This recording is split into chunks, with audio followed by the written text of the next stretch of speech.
Hello বন্ধুগণ, সকালবেলায় রবীন্দ্র ভবনে এসেছিলাম একটা প্রাইজ নিতে, আবার বিকেলে এসে গেছি আর একটা প্রাইজ নেওয়ার জন্য গুপ্তা কলেজ আসানসোল। তো এখন চলুন, আমরা ওখানে পৌঁছে গেছি। এবারে ওখানে প্রাইজ ডিস্ট্রিবিউশন হবে, সেখানে আপনাদের সবাইকে সঙ্গে করে নিয়ে যায়। চলুন ভেতরে যাই।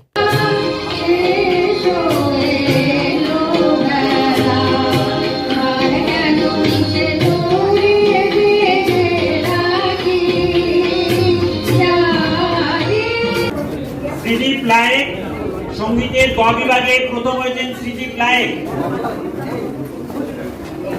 দ্বিতীয় হয়েছেন বর্ণা চ্যাটার্জি,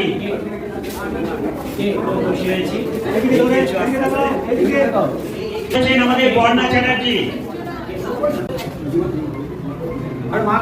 আমাদের প্রাইজ নেওয়া হয়ে গেল ছেলের আর একটা। তো এবার আমরা চলে যাচ্ছি বিয়ে বাড়ি। তো সবাই সঙ্গে থাকুন, দেখতে থাকুন। এরপরে আসছি বিয়ে বাড়ির ব্লগ নিয়ে। অনেক অনেক ধন্যবাদ সকলকে। Bye bye. এখানে ভিডিওটা রাখছি।